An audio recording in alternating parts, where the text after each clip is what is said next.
皆さんこんにちは。こんにちは。様々な兵器が作られた第二次世界大戦。一方で、設計や構想で終わり、作られることがなかった兵器も数多く存在しています。今までも結構紹介してきたな。当チャンネルは YouTube 界隈でも珍しいソ連兵器の闇を暴く系チャンネルなので、もちろんそんなチャンネルやないで。今回も優しく面白く一緒にソ連の闇を暴いていこうと思います。という設定です。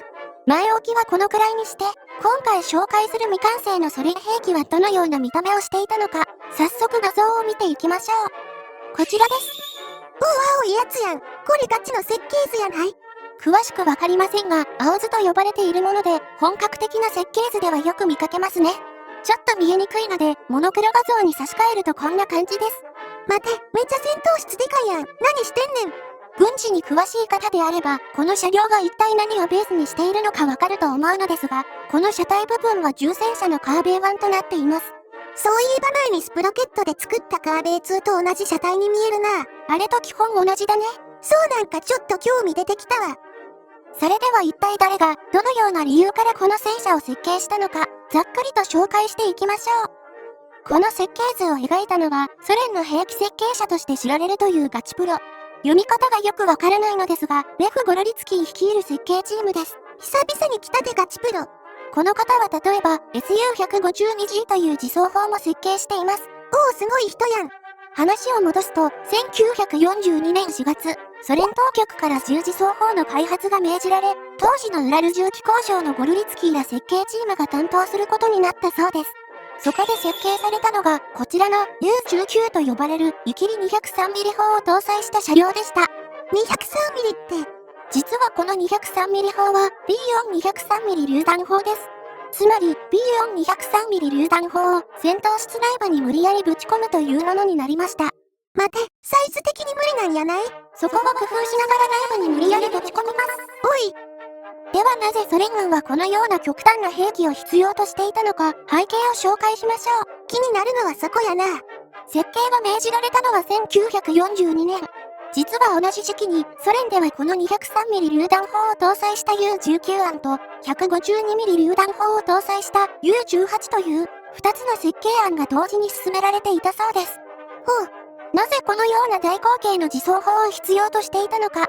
諸説あるのですが、1942年にスターリングラード攻防戦でのソ連の反撃作戦、ウラヌス作戦があるのですが、その時にドイツ軍の要塞化された陣地を突破する必要があったそうです。この戦闘を含め、スターリングラード攻防戦の終盤に役立ったのが大口径の榴弾砲だったとされています。しかし、巨大な榴弾砲を移動するにもトラックの数が少なく、冬には馬も使えないということで、運用面を考えて、今後、大口径の自走砲がもっと必要になるだろうという考えに至ったそうです。現場で活躍しとったらそんな考え方になるか。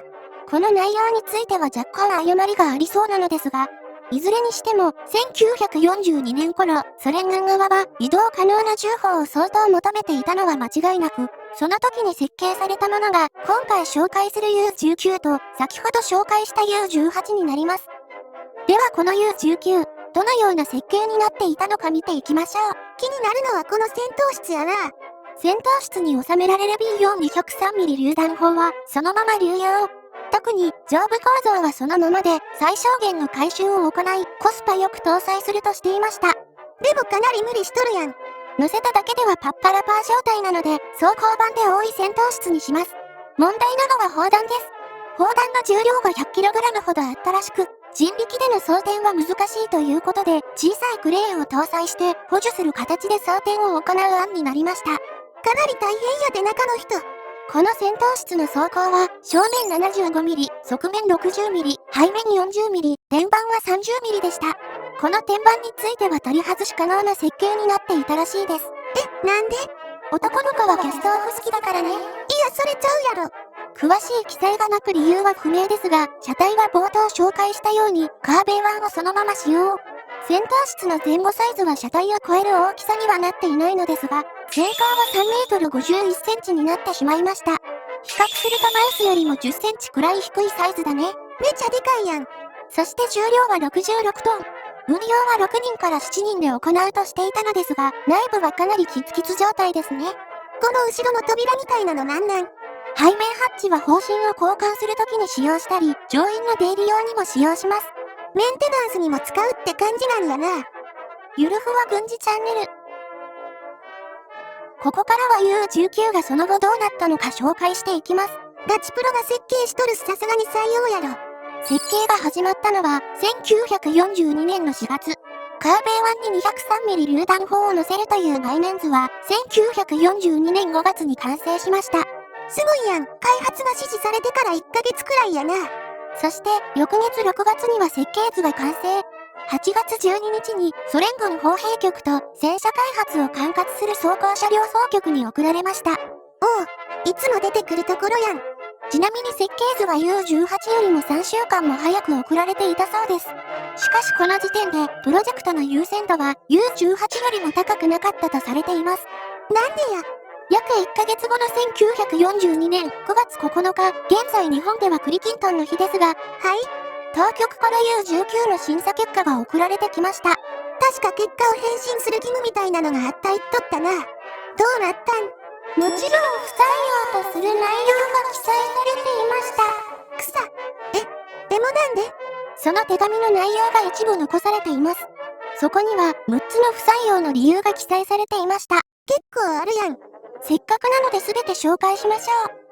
一つ目、U19 の戦闘重量が66トンとしていることについて、カーベイ湾の動力、足回りは40トンの車両重量を想定し設計しているため、信頼性が保証できません。66トンは厳しいか。二つ目、全高 3.51 メートルと高く、遠距離からでも敵の的になってしまいます。三つ目、戦闘室の装甲が従来のカーベイ湾よりも弱く、乗員の安全性が確保されていません。大きくて弱いとなると致命的やな。四つ目、U19 の戦闘室は車体に固定されているため、足回りが故障した場合、砲身は左右に 4.5 度ずつしか動かせず、運用面に問題があります。自走砲やからな。これはしゃあないで。5つ目、66トンと重く、車両が故障しても回収することができません。6つ目、エンジン出力は1トンあたり9馬力しかありません。以上、U19 自走砲のさらなる設計作業は不適切であると私は信じています。なるほど。結構詳細というか、うちらでも指摘できそうな問題がそのまま出されとる感じやな。この結果を受けて U19 は指摘された全ての問題をクリアすることは不可能と判断し、作業は中断。試作車両も製造されることもなく消えていきました。やっぱりダメか。では、ほぼ同時並行に設計されていた U18 はどうなったのか。どうなったん？この写真を見てもわかるのですが、試作車が作られています。詳細は不明なのですが、ソ連当局に審査された後、試作が命じられ、当時のチェリャビーズクキーロフ工場、現在のチェリャビーズクトラクター工場でこの車両が製造されました。車両はカーベイ 1S に 152mm 砲、詳しくは ML20-152mm 榴弾砲を搭載しました。詳しい方は何かピンときた方もいらっしゃると思いますが、1943年1月に車両が完成、2月14日試作車両での試験に成功。その後、ソ連の国防委員会により、カーベイ14となり、有名な SU-152 として量産、陸軍に引き渡されました。この車両は、同年夏のクルスクの戦いで初の実戦となったとされています。こっちが本命やったんやな。双方の車両を比較すると、一体どこに問題があったのかがなんとなくわかります。装甲は両者ほぼ同じ。車両についても、カーベイ1と軽量化したカーベイ 1S という差はあるものの、指摘されていた一つ目、重量が重すぎる問題。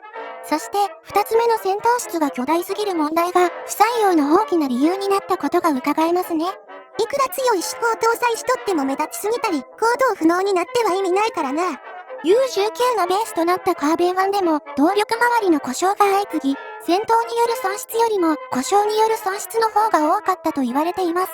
1942年時点で42トンに軽量化したカーベイ 1S が開発されていることから、66トンのあまりに重すぎる車両は運命が決まっていたのかもしれませんね。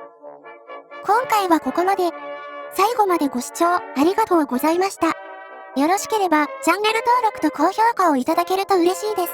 では、次回の動画でお会いしましょう。またね。またな。